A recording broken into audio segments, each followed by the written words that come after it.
Now, coming to the detailed analysis of this poem, the first verse reads, "For God's sake, hold your tongue and let me love."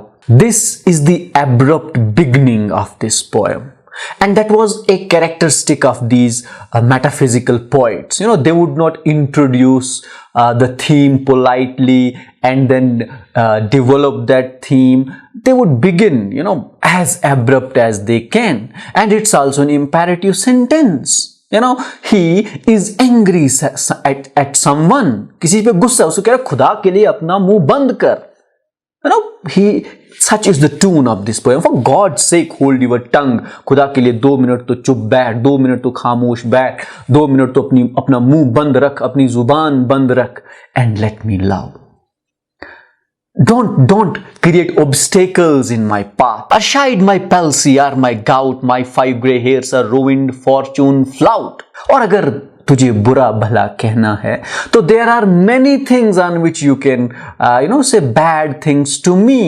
मुझे डांट सकता है तू और सी बातों का. मेरी पैल्सी जो एक बीमारी का नाम है, गाउट भी एक बीमारी का नाम है, उसके जो ग्रे हेयर से बूढ़ा हो गया है उस पे डांट सकता है. there are 1000 things besides love which you can talk about, but don't talk about love. Don't talk about my relationship. Don't talk about this thing. You can talk about anything besides this. तो किसी भी चीज के बारे में बात कर, लेकिन प्यार के बारे में मेरे साथ कोई बात नहीं कर. प्यार के मामले में मुझे मत डांट, प्यार के मामले में मुझे मत रोक. With wealth your state, your mind with arts improve. Take you a course, get you a place, observe his honor or his grace. कोई काम धंधा कर ले. With wealth your state improve. Go work somewhere. 4 पैसे कमा ले. Earn something, earn few dollars, earn few pennies. Make a name for you. Your mind with art improve. कुछ पढ़ लिख ले. Read few books. Read few verses. Read few chapters so that you can improve your ability, your skill, your mind. You can refine your thoughts. You have so many things to do in the world. But why are you doing only one thing, and that is rebuking me for my love? Coming and abominishing me for my love. बस मुझे मेरी मोहब्बत पे डांटने का तुझे काम है और कोई काम ही नहीं है. 100 काम है. थोड़ी पढ़ाई कर ले, थोड़ा काम कर ले, थोड़ी मजदूरी कर ले, थोड़े पैसे कमा ले, थोड़ा अपना जहन ठीक कर ले. Take you a course, get you a place. कोई और काम कर ले. बादशाह के कोर्ट में तेरे को जगह मिल जाएगी. Get a place in the court, get a place, get a job. आज के जमाने में कोई थोड़ा सा पढ़ाई करेगा, किसी एग्जाम की तैयारी करेगा तो कोई नौकरी मिल जाएगी. इतने काम है तुझे करने के लिए. Observe his honor or his grace. His honor and his grace will be reference to the king, for example. उसके पास जाएगा, उसकी सोहबत में बैठेगा, उसकी कंपनी में बैठेगा. मे भी कल को वो कुछ तेरा भला कर दे. यहां मेरे पास बैठ के मुझे ताने मार के तुझे क्या हासिल होगा? I remember a verse by Ghalib. निकाला चाहता है काम क्या तानू से ए गालिब. तेरे बेमहर कहने से वो तुझ पे मेहरबां क्यों हो? I mean, what's the fun of saying bad things about someone? किसी को ताने मारने से क्या हासिल होगा? क्या फर्क, क्या मिलेगा तुझे? और तू मुझे ताने मारेगा मेरी मोहब्बत के लिए तो तुझे क्या मिलेगा? तेरे बेमहर कहने से वो तुझ पे मेहरबान क्यों हो? और अगर तुझे लगता है कि मैं तुझ पे कोई दया करूं, कोई मेहरबानी करूं, कोई पिटी खाऊं, तो ऐसा मत सोच, ऐसा मत समझ. I am not going to tolerate this thing. You have 100 things besides this to do. Go and do them. Go and do them right now. Our king's real or his stamped face. जाके बादशाह के पास बैठ. उसका real face देख, या जो उसका पैसा, जो उसका जो चेहरा पैसों पे डाला जाता है, स्टैम्प्ड फेस. या तो बादशाह के सामने जाके बैठ, शायद वो तुझ पे कोई दया करे. या कोई काम कर और वो जो पैसे कमा, जिन पैसों पे भी जो है, there would be a stamp of the king और सम वर्दी पर्सन. ये काम कर. Contemplate what you will. और जो मर्जी है कर, जो मर्जी है कर. बस एक मोहब्बत में मुझे मत डांट.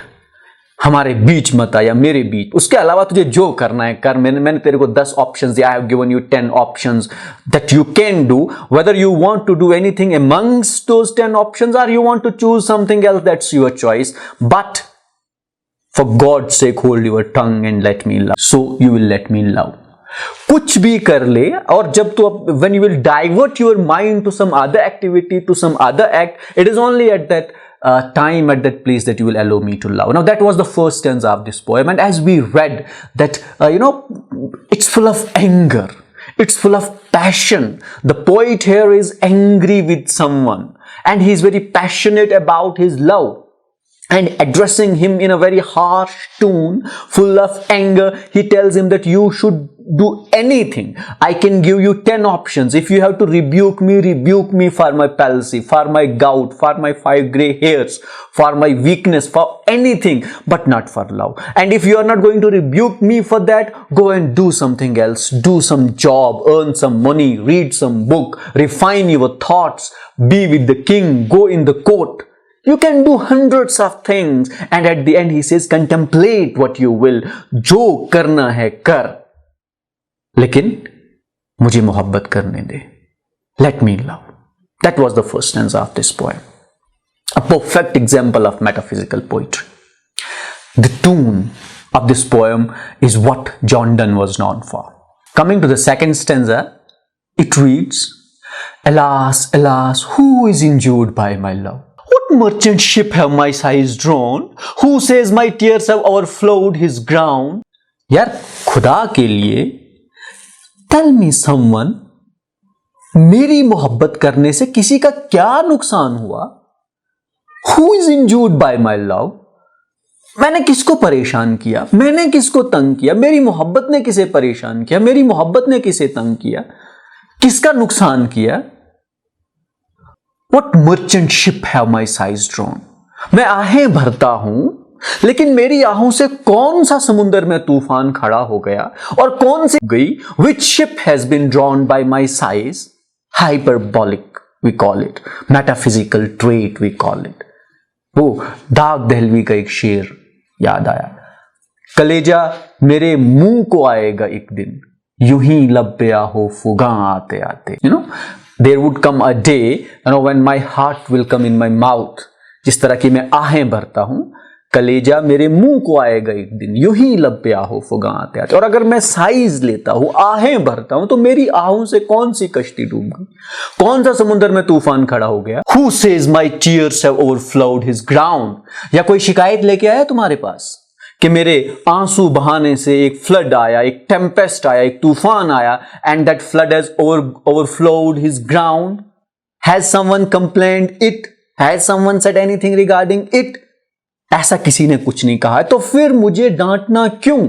मुझे रोकना क्यों? मुझे टोकना क्यों? When did my cool south spring move? बताओ, मैं अगर ठंडी आहें भरता हूं तो क्या मौसम बदल गया? हाँ, स्प्रिंग जल्दी आ गया, बारिशें जल्दी होने लगी. I mean, what has happened because of this attitude of mine? Nothing has happened, nothing has changed, nobody is injured, no ship is drowned, no ground is overflowed, but still someone comes and rebukes me for this act. Why? When did the heats which my vein fill add one more to the plaguey bill? One more thing. This is also full of oxymoron, contradictions.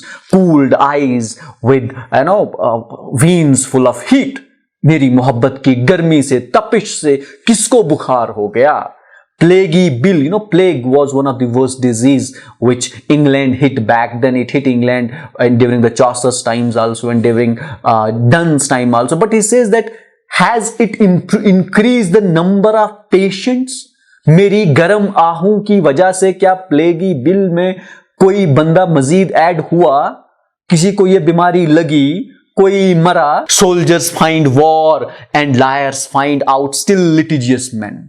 सिपाहियों को देखो, लड़ते रहते हैं और कोई काम तो होता नहीं है. और वकीलों को देखो, लड़ाई झगड़े सुलझाते रहते हैं. It's their deed. वो किसी को नहीं दिखता, उनको कोई नहीं रोकता. They are not doing good deeds. Soldiers are fighting and lawyers they are fighting litigious man. वो लोग जिनका आपस में कोई लड़ाई झगड़ा हो, फिर सच झूठ बोल के जो है उस लड़ाई झगड़े को खत्म कराएं. ये उनका काम, वो उनका काम. वो किसी को बुरा नहीं दिखता. मैं किसी से मोहब्बत करता, वो उनको बुरी लगती, वो उनको बुरा दिखता. which quarrels move though she and I do love. ये सारी लड़ाई झगड़े की जड़ें हैं जो ये सोल्जर्स करते, जो लायर्स करते. हम क्या करते हैं? मासूम से, प्यारे से, मोहब्बत करने वाले और हमसे भी लोगों को परेशानी. They still feel bad with us. They think that we are the trouble creators, the troublemakers. That was the second stanza of this poem. And it's developing the metaphysical art, metaphysical theme, this metaphysical poem, the metaphysical conceits, the hyperboles, the contradictions, the oxymorons. Everything is what we find in this second stanza of this poem also.